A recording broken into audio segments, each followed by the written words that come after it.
જય Mataji students, welcome to our YouTube channel Dhyan commerce, the key of success. જય માતાજી વિદ્યાર્થી મિત્રો, ધ્યાન કોમર્સના ઓનલાઈન લેક્ચરમાં તમારું સ્વાગત છે. હવે આપણે બધા ધોરણ 10 માંથી પ્રમોશન લઈને ધોરણ 11 માં પ્રવેશ કરી ચૂક્યા છીએ. હવે ધોરણ 11 માં આપણે પ્રવેશ તો લીધો, પણ એમાં પણ વાણિજ્ય પ્રવાહ નામ કદાચ તમારા ઓકવર્ડ લાગશે, પણ વાણિજ્ય પ્રવાહ એટલે કોમર્સને ગુજરાતીમાં કહેવાય વાણિજ્ય પ્રવાહ. આપણે બધા કોમર્સ તો કરીએ છીએ, પરંતુ એનું ગુજરાતી નામ છે વાણિજ્ય પ્રવાહ. હવે આપણે જે વાણિજ્ય પ્રવાહ પસંદ કર્યો છે કે જેની આપણે આગળ મીટિંગમાં વાત થઈ ગઈ કે અમુકે પરાણે કર્યો છે, અમુકે પોતાના મનથી કર્યો છે, કે અમુકને કોમર્સમાં કરિયર બનાવવું છે, તેવી રીતના આપણે મીટિંગમાં વાત થઈ ગઈ. પણ વાણિજ્ય પ્રવાહ એમાં આપણે પ્રવેશ મેળવી લીધો, પરંતુ એક્ચ્યુઅલી વાણિજ્ય એટલે શું એ સૌથી પહેલા આપણે સમજવું પડે. હવે વાણિજ્ય જે શબ્દ છે એમાં બે શબ્દો સંકળાયેલા છે. સૌથી પહેલા તો એક વેપાર અને બીજું વેપાર સહાયક સેવાઓ, અને એ બંનેનું ટોટલ કરીએ એટલે શબ્દ બને વાણિજ્ય. અને એ વાણિજ્યને લગતું જ્ઞાન જે પ્રવાહમાં ભણવામાં આવશે આપણે એને કહેવાશે વાણિજ્ય પ્રવાહ. તો વેપાર એટલે શું? તો નફો કમાવાના હેતુથી જે કોઈ પણ આર્થિક પ્રવૃત્તિ કરવામાં આવશે તેને આપણે કહીશું વેપાર. એમાં આપણે ધંધો લઈ લઈએ, નોકરી લઈ લઈએ કે વ્યવસાય લઈ લઈએ, એ બધું આવશે વેપારમાં. હવે બીજો શબ્દ છે વેપાર સહાયક સેવાઓ. વેપાર સહાયક સેવાઓ એટલે શું? તો બેન્કિંગ છે, ટપાલ વ્યવહાર છે, વાહન વ્યવહાર છે, વીમા ની સેવાઓ છે. આ બધી સેવાઓ આવશે વેપાર સહાયક સેવાઓ. હવે આપણે ધારો કે બેંક લઈ લઈએ, તો બેંક જે છે એ કોઈ વેપાર કરતી નથી. તો બેંક શું કરે છે? તો વેપારને સહાયક સેવાઓ પૂરી પાડે છે. ધારો કે નાણાંને લગતી, પછી ધિરાણને લગતી, આવી ઘણી બધી સેવાઓ બેંક પૂરી પાડે છે. ઓકે, તો આ બંનેનું કોમ્બિનેશન એટલે વાણિજ્ય. ક્લિયર? વાણિજ્ય પ્રવાહ કોમર્સ એટલે શું? ઓકે, હવે આપણે આગળ જઈએ. હવે આ જે વાણિજ્ય પ્રવાહ છે આપણે ભણવાનું છે કોમર્સ કે વાણિજ્ય પ્રવાહ. એમાં આપણે ભણવાના મુખ્ય 7 વિષયો છે. સૌથી પહેલા નામાના મૂળ તત્વો, પછી બીજો છે આંકડાશાસ્ત્ર, ત્રીજો છે અર્થશાસ્ત્ર, ચોથો છે વાણિજ્ય વ્યવસ્થા અને સંચાલન, પાંચમો રેગ્યુલર જે આપણે આગળ ભણતા હતા ગુજરાતી, ઇંગ્લિશ, અને છેલ્લે ઓપ્શન મળશે એમાં તમને એક કોમ્પ્યુટર અથવા એસપી કહીએ છીએ, બરાબર? તો ટોટલ આપણે 7 વિષયો ભણવાના છે. હવે આમાં કોમર્સને લગતા જે મુખ્ય પાયાના વિષયો છે એ છે એકાઉન્ટન્સી, નામાના મૂળ તત્વો, અને બીજો છે વાણિજ્ય વ્યવસ્થા અને સંચાલન. આ બંને વિષયો પ્યોર કોમર્સના વિષયો છે, બરાબર? આંકડાશાસ્ત્ર જે વિષય છે તે સાયન્સનો છે, અર્થશાસ્ત્ર આર્ટ્સનો વિષય છે, અને ગુજરાતી, ઇંગ્લિશ એ પણ આર્ટ્સના વિષય છે, અને એસપી જે છે એ કોમર્સને લગતો છે. એ તમારે વાણિજ્ય વ્યવસ્થા અને એસપી આ બંને પેરેલલ ચાલશે, બરાબર? આને આપણે કહીએ છીએ બીએ, અથવા આનું ઓરિજિનલ નામ છે ઓસીએમ. અર્થશાસ્ત્ર એટલે ઇકો જે કહીએ છીએ આપણે ઇકોનોમિક્સ, અને આંકડાશાસ્ત્ર એટલે સ્ટેટિસ્ટિક્સ, સ્ટેટ. ક્લિયર?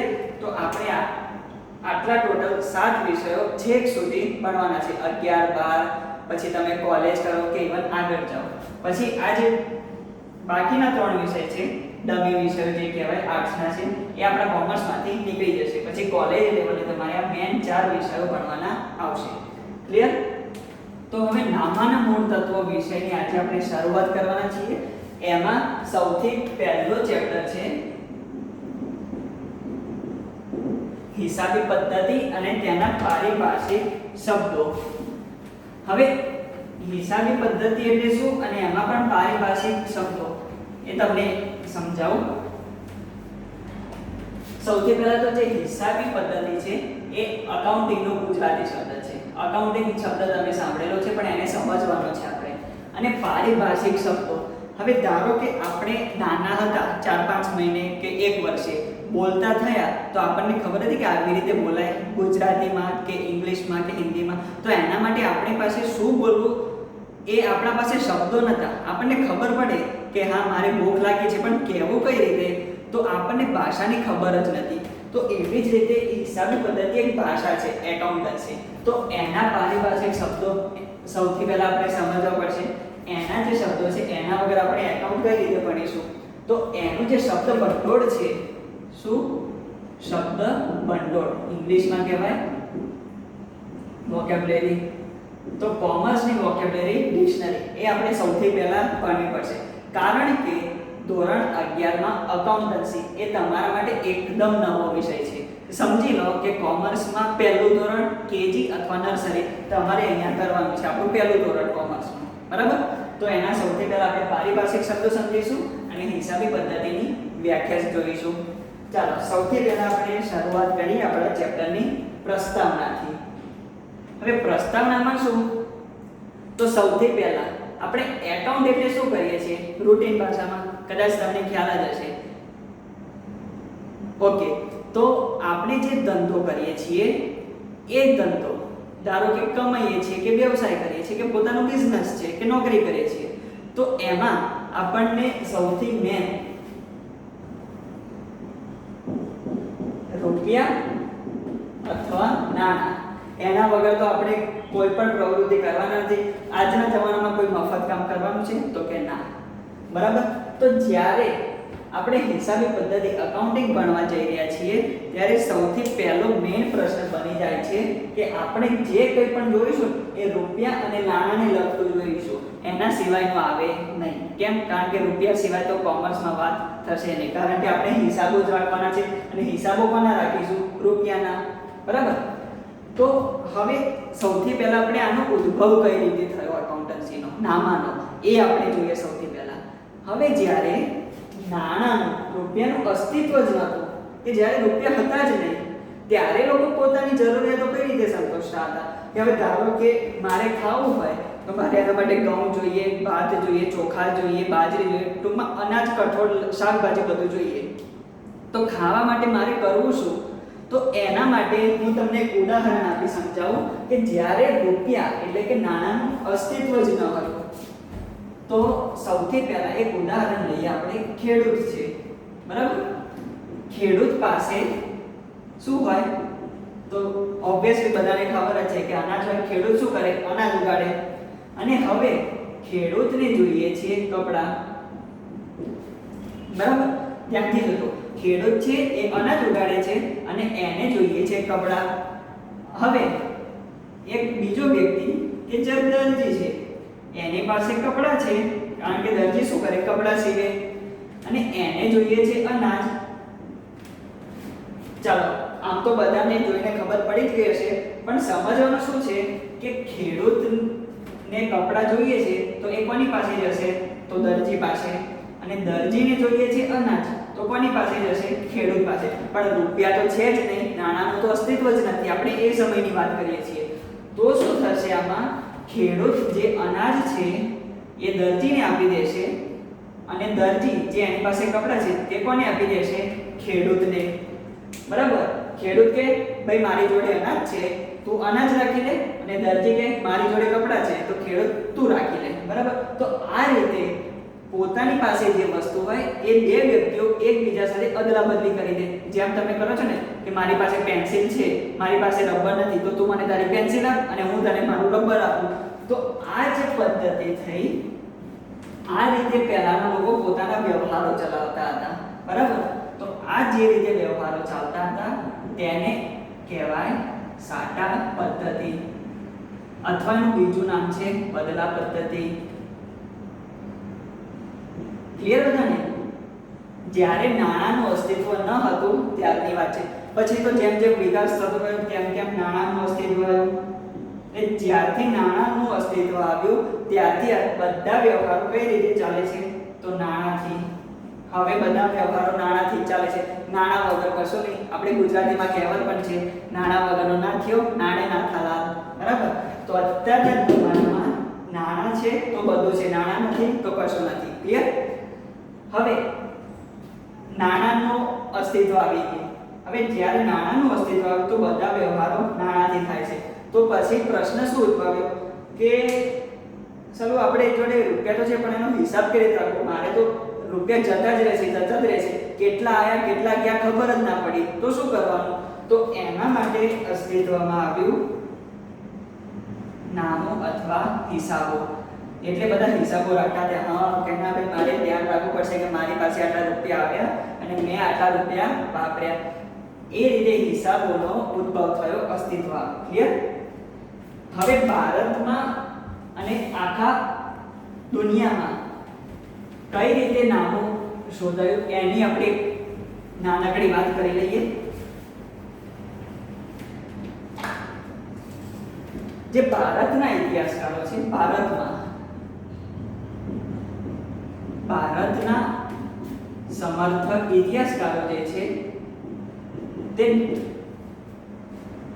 નામા પદ્ધતિનો શ્રેય જે છે એ ચાણક્યને આપે છે. કોણ? ભારતના સમર્થક ઇતિહાસકારો ચાણક્યના અર્થશાસ્ત્રમાંથી નામાનો ઉદ્ભવ થયો એવું ભારતના ઇતિહાસકારો માને છે. કે નામ કઈ રીતે અસ્તિત્વમાં આવ્યું? તો ચાણક્યએ જે અર્થશાસ્ત્ર રચ્યું હતું એના ઉપરથી નામાનો ઉદ્ભવ થયો. ભારતના ઇતિહાસકારો આવું માને છે. જ્યારે પશ્ચિમ એટલે આપણે કહીએ છીએ ને વેસ્ટર્ન કલ્ચર, તો પશ્ચિમ સમર્થક ઇતિહાસકારો જે છે તે નામાના ઉદ્ભવનું શ્રેય ઇટાલીના ગણિતશાસ્ત્રી જે છે લ્યુકા પેસિયોલી. નામ થોડું અપડ છે પણ આપણે યાદ રાખવું પડશે. લ્યુકા પેસિયોલી. હવે ઇટાલીના ગણિતશાસ્ત્રી લ્યુકા પેસિયોલી, તમારી ચોપડી જે છે એમાંથી એક શબ્દ નીકળી ગયો છે, તે પાદરી પણ હતા. જેમ આપણે મંદિરમાં પૂજારી હોય ને એ રીતે પાદરી. અત્યારે ઇટાલીના ગણિતશાસ્ત્રી લ્યુકા પેસિયોલી, આ તમારી ખાલી જાણ માટે પાદરી હતા. બરાબર? તો પશ્ચિમના સમર્થક ઇતિહાસકારો નામાનું શ્રેય કોને આપે છે? લ્યુકા પેસિયોલીને. ક્લિયર? કઈ ડાઉટ નથી? ઓકે. તો હવે આપણે જઈએ મેન આપણા શબ્દ નામા, હિસાબો તરફ.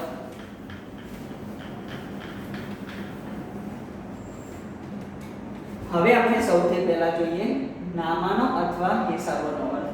હવે આપણે રૂટીન સિમ્પલ ભાષામાં સમજીએ કે આપણે ઘરમાં આવક કઈ રીતે થાય છે. બરાબર? આપણા પપ્પા કે મમ્મી નોકરી કરે અથવા ધંધો કરે કે બિઝનેસ કરે તો એમાંથી જે રૂપિયા આવે છે એ આપણા માટે આવક થાય છે ને એ આવકમાંથી શું થાય છે? ઘરના ખર્ચાઓ કાઢે છે. બરાબર? તો આ જે આવક થઈ અને ખર્ચા થયા એનું જે આપણે એક ચોપડામાં કે નોટમાં જે રીતે તમે એનું રેકોર્ડ રાખતા હો, નોંધ રાખતા હો, એને શું કહેવાય? નામો, હિસાબો. આપણને બધાને ખબર જ છે પણ ખાલી એને પ્રોપર ભાષામાં આપણે બોલતા કે લખતા શીખવાનું છે. બરાબર? તો સૌથી પહેલા આપણે નામા કે હિસાબોનો અર્થ શું કરીશું?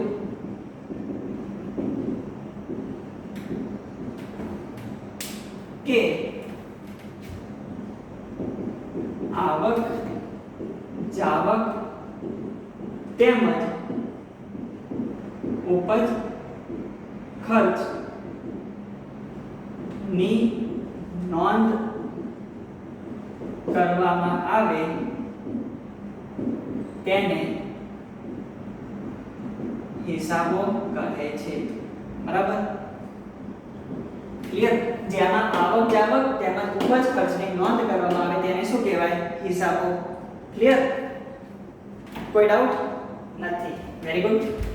હવે આપણે આગળ જોઈએ હિસાબી પદ્ધતિ. હવે એક સિમ્પલ ભાષામાં કહું પહેલા તો તમને, હિસાબી પદ્ધતિ એટલે શું? તો હિસાબો રાખવા જે પદ્ધતિનો ઉપયોગ કરીએ તેને કહેવાય હિસાબી પદ્ધતિ. બરાબર? આ થઈ આપણી સામાન્ય ભાષામાં વાત. હવે એક આપણે પ્રોપર વ્યાખ્યા જોઈએ કે જે AICPA આપેલી છે. AICPA એટલે કોણ? તો American institute of certified public accountants. Clear? AICPA આપણને નામા પદ્ધતિની વ્યાખ્યા આપી છે. એ વ્યાખ્યા આપણે જોઈએ. હું બોર્ડ ઉપર લખું છું. હિસાબી પદ્ધતિ એ વ્યવહારો અને બનાવો જે નાણાકીય લક્ષણ ધરાવતા હોય તેમને નાણાંના સ્વરૂપે નોંધવાની, વર્ગીકરણ કરવાની તેમજ તેના પરથી તારણો કાઢીને અર્થઘટન કરવાની કળા છે. તમે તો કહેશો સર તમે તો કેટલી મોટી વ્યાખ્યા લખી. ચાલો આપણે આનો એક એક શબ્દ વાઇઝ આપણે સમજીએ. સૌથી પહેલા તો હિસાબી પદ્ધતિ એટલે શું? એટલે હિસાબી પદ્ધતિ આપણે જોવાની છે. એનું નામ છે, સૌથી પહેલો શબ્દ છે વ્યવહારો અને બનાવો. હવે આ વ્યવહાર એટલે શું? તો આપણે લગ્નમાં જઈને વ્યવહાર કરીએ ના, એ વ્યવહાર નહીં. અહીંયા વ્યવહાર એટલે શું? તો આપણે જે ધંધો કરીએ છીએ એ બિઝનેસને લગતા કોઈ પણ વ્યવહારો થાય એટલે આને આપણે કેવું હોય તો ધંધાકીય વ્યવહારો કહેવાય. આની વ્યાખ્યા પણ આવશે પારિભાષિક શબ્દોમાં. તો ધંધાકીય વ્યવહારો, બરાબર. હવે ધંધાકીય વ્યવહારોમાં શું આવે? તો ફોર એક્ઝામ્પલ ખરીદી આવે, વેચાણ આવે, પછી ભાડું આવે, વાહન વ્યવહારની સેવાઓ આવે, બધું જ. ટૂંકમાં જેનો આપણે બિઝનેસ ચાલતો હોય, જે ધંધો કરતા હોઈએ એ બધું જ થઈ ગયું આપણો ધંધાકીય વ્યવહાર. ક્લિયર? હવે બીજો શબ્દ છે બનાવ. બનાવ એટલે શું? તો એનું પણ આપણે પારિભાષિક શબ્દોમાં આખી વ્યાખ્યા જોઈશું. બનાવ એટલે એને ઘટના કહેવાય. ઘટના એટલે શું? તો આપણે આખા વર્ષ દરમિયાન જેટલા પણ ધંધાકીય વ્યવહારો કર્યા એ વ્યવહારો ઉપરથી કંઈક તો પરિણામ નીકળશે ને. હવે ધંધામાં પરિણામ કેવું હોય વળી? તો જેમ આપણે આખું વર્ષ મહેનત કરીએ છીએ, ભણીએ છીએ, એના ઉપરથી શું આપણને મળે છે? તો ટકા. કે તમારા આખા વર્ષમાં જે મહેનત કરી એને ટકા સ્વરૂપે આપણે જોઈએ છે કે ભાઈ આપણે 80% આવ્યા, 90% આવ્યા. તો એવી જ રીતે ધંધામાં શું બનાવ બને? નફો. નફો અથવા ખોટ. જેમ આપણે કહીએ ને ભણ્યા તો પાસ થયા અથવા ફેલ થયા, નપાસ થયા, એમ ધંધામાં નફો થયો અથવા ખોટ થઈ તો એને કહેવાય બનાવ. આખા વર્ષ દરમિયાન જે વ્યવહાર કર્યા અને એનું જે પરિણામ આવ્યું એને કહેવાય બનાવ. ક્લિયર?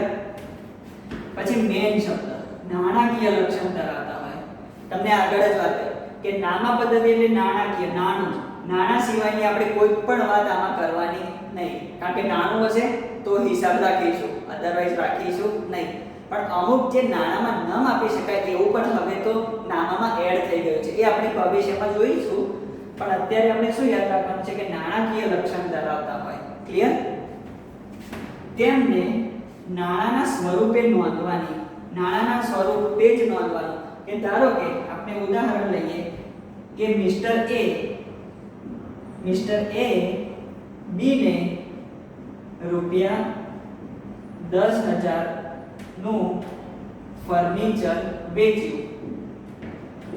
તો હવે આપણે શું કરીશું? નાણાંના સ્વરૂપે નોંધીશું. શું નોંધીશું? તો ફર્નિચર વેચ્યું અને કેટલામાં વેચ્યું? તો કે 10,000 રૂપિયામાં. તો આ ફર્નિચર વેચ્યું અને 10,000 રૂપિયામાં વેચ્યું. તો આ રીતે આપણે નાણાંના સ્વરૂપે નોંધ કરીશું. કઈ રીતે નોંધ કરીશું એના માટે આપણે આગળ વાત કરવાની છે. પછી આગળ વર્ગીકરણ કરવાની. વર્ગીકરણ કઈ રીતે કરીશું? તો ધારો કે આપણે વર્ષ દરમિયાન ઘણા બધા વ્યવહારો થાય છે, ખરીદી, વેચાણ, ભાડું વ્યવહારોની છે. હવે ભાડું એટલે શું? તો આપણી પાસે મકાન છે, એ બીજા કોઈને રહેવા માટે કે કામ કરવા માટે ભાડે આપ્યું છે, તો એ જે આવક થશે એ આપણા માટે ભાડું કહેવાશે. એટલે એ પ્રકારે આપણે આર્થિક પ્રવૃત્તિ કરીએ છીએ. તો વર્ગીકરણ એટલે શું કરીશું આપણે કે ખરીદીના ચોપડાઓ અલગ રાખીશું, વેચાણના ચોપડાઓ અલગ રાખીશું, ભાડાની જે આવકો થાય છે એ અલગ રાખીશું, વાહન વ્યવહારની સેવામાંથી જે આવક કે ખર્ચો થાય છે એ અલગ રાખીશું. તો આ બધું આપણે શું કર્યું? વર્ગીકરણ કર્યું. પછી એમાંય આપણે અલગ પાડવું તો પડે. કઈ રીતે? કે આવક થઈ કે ખર્ચો થયો, પછી બીજું નફો થયો કે ખોટ થયો. આ રીતે આપણે શું કરીશું? વર્ગીકરણ કરીશું. બરાબર? અને તેના પરથી તારણો કાઢીને અર્થઘટન કરવાની કળા છે. આપણે આખું વર્ષ ભણ્યા અને હાથમાં રિઝલ્ટ આવ્યું કે ભાઈ આમાં લખ્યા છે 90%, તો આપણે શું તારણ કાઢીશું? શું અર્થઘટન કાઢીશું?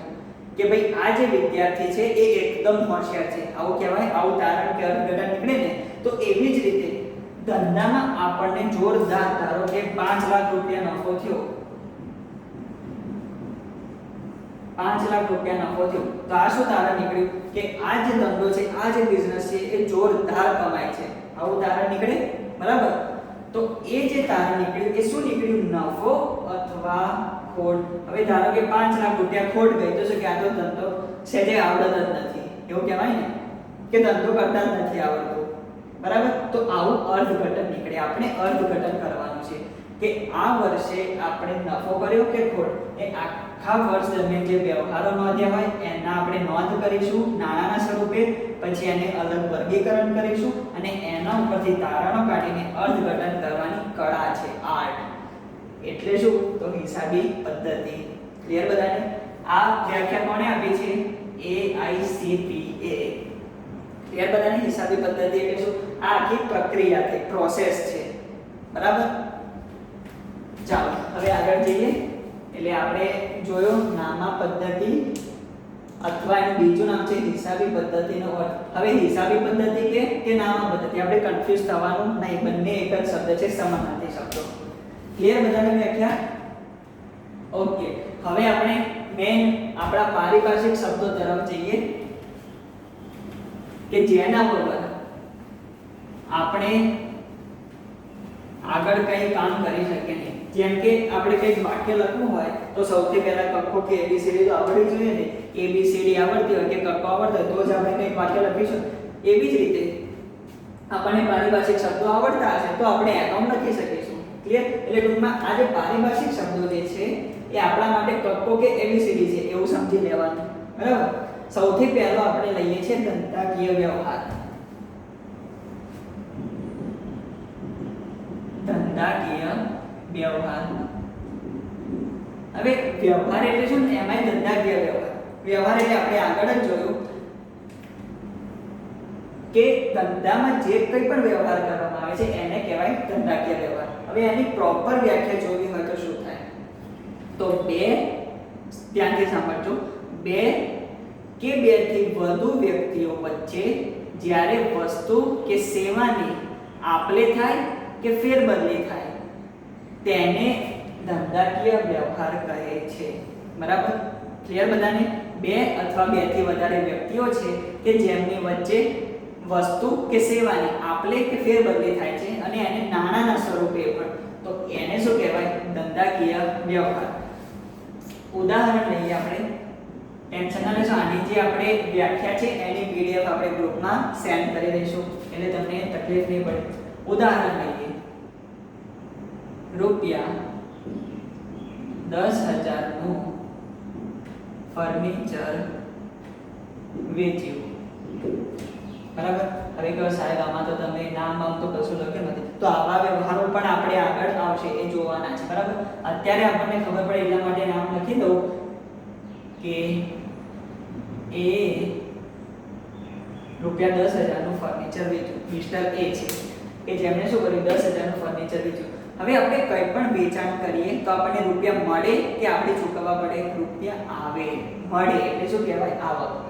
તો આ જે વ્યવહાર થયો એને કહેવાશે ધંધાકીય વ્યવહાર. ક્લિયર બધાને? બીજો શબ્દ જોઈએ, બનાવ. બનાવ એટલે શું? તો એ પણ આપણે હમણાં વ્યાખ્યામાં જોયું, યાદ છે ને બધાને? બનાવ એટલે શું જોયું? તો વર્ષ દરમિયાન, આખા વર્ષ દરમિયાન આપણે જે કંઈ પણ ધંધાકીય વ્યવહારો કરીએ છીએ એનું જે પરિણામ આવે એને કહેવાય બનાવ. બરાબર? આની વ્યાખ્યા પણ આપણે PDF માં છે, એટલે ટેન્શન નહીં, અત્યારે આપણે એને સમજવાની છે. બાકી આપણી પાસે પુસ્તકમાં, ગાઈડમાં કે આવી રીતે બીજું કોઈ પણ મટીરીયલ એમાં બધું જ છે, પણ જ્યાં સુધી સમજીશું નહીં ત્યાં સુધી આપણા માટે કામનું નથી. તો સૌથી પહેલા બનાવ એટલે શું? તો વર્ષ દરમિયાન થયેલા ધંધાકીય વ્યવહારોનું પરિણામ, રિઝલ્ટ એટલે શું? તો કે બનાવ. બનાવ એટલે એને ઘટના પણ કહેવાય. સમાનાર્થી શબ્દ શું છે? ઘટના. કઈ ઘટના ઘટી? તો નફો થયો કે ખોટ, એને કહેવાય બનાવ. ઉદાહરણ દ્વારા સમજીએ કે રૂપિયા 50,000 નું આપણે વેચાણ કર્યું અને આ જે 50,000 નું વેચાણ કર્યું છે એ આપણે 30,000 માં ખરીદ્યું હતું. 30,000 માં ખરીદી કરી હતી. હવે તમે મને કહો કે 30,000 માં કોઈ પણ વસ્તુ આપણે ખરીદી હોય અને 50,000 માં વેચીએ તો નફો થાય કે ખોટ? બોલો. એકદમ સાચી વાત. શું થાય? નફો. કેટલો નફો થયો? તો 50 માંથી 30 જાય એટલે 20,000. શું થયો? તો કે નફો. બરાબર? તો આ જે વર્ષ દરમિયાન આપણે 50,000 નું વેચાણ કર્યું અને 30,000 ની ખરીદી કરી, એનું પરિણામ શું આવ્યું? તો કે નફો. કેટલો? 20,000. તો આ બનાવ બન્યો ધંધામાં. ક્લિયર? હવે હું એમ કહી દઉં કે વેચાણ 20,000 નું છે અને ખરીદી જે છે એ 40,000 ની છે. તો શું થયું? આ 20,000 માઈનસ અને નફાની જગ્યાએ શું થયું? ખોટ. તો ખોટ પણ એક પરિણામ જ છે. બરાબર? એ પણ શું થયો? બનાવ. પણ નફો એટલે સારી વસ્તુ કહેવાની, ખોટ એટલે એકદમ ખરાબ. કોઈ ધંધો એવો નહીં હોય કે જે નફા વગર ધંધો ચલાવી શકતો, કારણ કે નફો થાય તો જ ધંધો ચાલે, ખોટ જાય તો બધું બંધ થઈ જાય. ક્લિયર? બનાવ એટલે ઓકે. આગળ જઈએ. હવે મેઇન શબ્દ આવે છે આપણો અકાઉન્ટન્સીનો, મૂડી. કોઈએ સાંભળ્યો છે મૂડી શબ્દ? મૂડી એટલે શું? કદાચ કોઈ કે સાંભળ્યો છે પણ કદાચ બોલવામાં કે એમાં થતો વાંધો નહીં. ચાલો આપણે જોઈએ મૂડી એટલે શું. તો સૌથી પહેલા તો આપણે કોઈ પણ એક દુકાન ચાલુ કરવી છે. ધારો કે એક દુકાન ચાલુ કરવી છે, સ્ટેશનરીની દુકાન લઈ લઈએ. તો સ્ટેશનરીની દુકાન આપણે શરૂ કરવી હોય તો સૌથી પહેલા આપણને શું જોઈશે? તો કોઈ કે ભાઈ દુકાન જોઈએ, અંદર બધી સામાન જોઈએ, લાઈટ જોઈએ, આ જોઈએ, પણ એ બધા માટે સૌથી પહેલા તો આપણને શું જોઈએ? નાણાં, રૂપિયા. રૂપિયા વગર, નાણાં વગર કશું થશે? કશું નહીં થાય. આપણે કશું ખરીદી જ ના શકીએ. આપણે દુકાન લેવી હોય તો સૌથી પહેલા રૂપિયા તો જોઈએ ને, તો એને રૂપિયા ચૂકવવા પડે તો જ આપણને મળશે દુકાન. તો જે નાણાંની જરૂરિયાત છે એ નાણાંની જરૂરિયાત કોણ પૂરી પાડે? તો અહીંયા મૂડીની વ્યાખ્યા થશે કે ધંધાના માલિક દ્વારા ધંધો શરૂ કરવા માટે કરવામાં આવતું રોકાણ એટલે મૂડી. ક્લિયર બધાને? ધંધાનો માલિક એટલે આપણે સ્ટેશનરીની દુકાન ખોલવી છે તો આપણે ધંધાના માલિક થયા. તો ધંધાના માલિક દ્વારા ધંધો શરૂ કરવા માટે જે રોકાણ કરવામાં આવે એ રોકાણને શું કહેવાશે? મૂડી. પડી ખબર? એટલે મૂડી વગર આપણે ધંધાની શરૂઆત કરી શકીએ નહીં. હવે આ જે રોકાણ છે એની અંદર રોકડા રૂપિયા આવી જાય, મિલકતો આવી જાય. બરાબર? કઈ પણ વસ્તુ, ધારો કે દુકાનદાર છે, હવે ધારો કે આપણે ધંધાના માલિક છે, હવે આપણી પાસે દુકાન છે જ ઓલરેડી, તો એ શું થયું? મિલકત થઈ આપણી. મિલકત કહેવાય ને આપણું ઘર, આપણી દુકાન, જમીન, આ બધું શું કહેવાય? આપણી મિલકત. બરાબર? તો આ મિલકત કે રોકડા એ આપણે શું કર્યું? રોકાણ કર્યું. શેમાં? તો કે ધંધામાં. તો એને કહેવાય મૂડી. બરાબર? હવે આનું ઉદાહરણ જોઈએ. હવે આમાં ખાસ ધ્યાન રાખવાનું છે કે આપણે કોઈ પણ વ્યાખ્યા લખીશું, કોઈ પણ પારિભાષિક શબ્દની, એમાં આપણે વ્યાખ્યા અને ઉદાહરણ બંને કમ્પલસરી લખવાનું છે. જો ઉદાહરણ લખ્યું તો અડધા માર્ક્સ કટ થઈ જશે. ધારો કે 2 માર્કની વ્યાખ્યા હોય 2 ગુણની, તો 1 જ માર્ક મળે આપણે. ઉદાહરણમાં 1 માર્ક્સ કપાઈ જાય. બરાબર? તો ઉદાહરણમાં આપણે શું લઈશું? તો મિસ્ટર એ ₹10,000 રોકડા, ₹50,000 નું ફર્નિચર અને ₹30,000 ના દેવાદારો લાવી ધંધો શરૂ કર્યો. બરાબર? હવે કહેશે સર આ તો તમે કેવા શબ્દો વાપર્યા છે દેવાદારો, એ આપણે આગળ જોઈશું. એટલે આ રીતે શું થાય, જો 10,000 એક તો રોકડા લાવ્યો ધંધાનો માલિક, 50,000 નું ફર્નિચર લાવ્યો અને 30,000 ના દેવાદારો લાવ્યો. દેવાદાર એટલે શું? તો આપણે જેને ઉધાર માલનું વેચાણ કર્યું એના જોડેથી આપણને રૂપિયા મળશે. તો રૂપિયા મળવાના છે. કેટલા મળવાના છે? 30,000. તો એ આપણા માટે શું કહેવાય? મિલકત કહેવાય. તો આ બધી વસ્તુઓ લાઈન શું કર્યું? ધંધો શરૂ કર્યો, ધંધામાં રોક્યા. તો એ જે રોકાણ કર્યું એને શું કહેવાશે? મૂડી. ક્લિયર બધાને? આપણે ધંધાના માલિક દ્વારા ધંધો શરૂ કરવા માટે જે રોકાણ કરવામાં આવે એટલે મૂડી. ક્લિયર? હવે આગળ જોઈએ.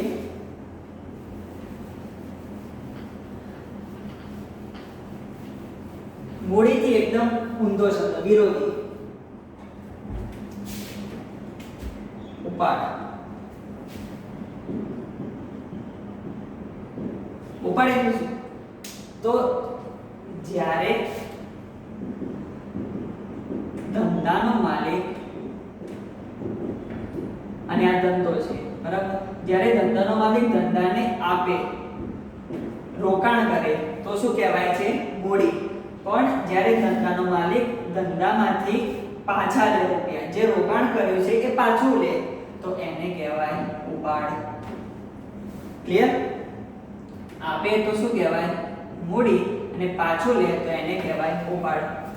પડી ખબર? મૂડીથી એકદમ વિરોધી શબ્દ છે. હવે ઉપાડની વ્યાખ્યા કરીએ તો શું થાય? તો ધંધાના માલિક દ્વારા ધંધામાંથી જે મિલકતો કે રોકડ પોતાના અંગત વપરાશ માટે, ખાસ શબ્દ અહીંયા ધ્યાન રાખવાનો છે, અંગત વપરાશ અથવા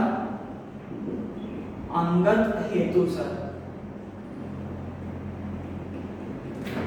અંગત હેતુ માટે.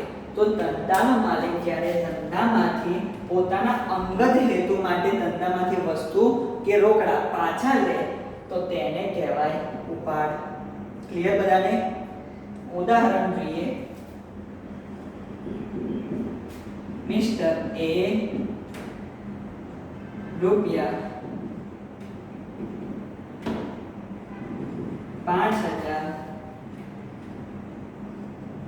રોકડા પોતાના અંગત વપરાશ માટે ઉપાડ્યા. બરાબર? તો આપણો ઉપાડ કેટલો થયો? તો કે ₹5,000 નો. ક્લિયર બધાને? તો આજે આપણે આજના લેક્ચર પૂરતું 4 શબ્દો જોઈએ છીએ. પછી આગળના જે શબ્દો છે આપણે નેક્સ્ટ લેક્ચરમાં જોઈશું. આજે આપણે શું જોયું? તો કે પ્રસ્તાવના, એકાઉન્ટનો ઉદ્ભવ કઈ રીતે થયો, નામા પદ્ધતિનો, પછી નામાનો અર્થ જોયો, નામા પદ્ધતિનો અર્થ જોયો, અને પારિભાષિક શબ્દો ટોટલ 4 જોયા. બરાબર? આમાં કોઈને કંઈ પ્રશ્ન નહીં હોય, જો હોય તો તમે ફોન કરી શકો છો, અને આની જે પીડીએફ છે એ આપણે ગ્રુપમાં સેન્ડ કરી દઈએ છીએ. બરાબર? તો બધાને all the best, take care, બધા ઘરે રહો અને સ્વસ્થ રહો એવી આશા રાખું છું. બધાને ઓલ ધ બેસ્ટ. જય માતાજી. Please like, subscribe, share and press bell icon for notification. Thank you.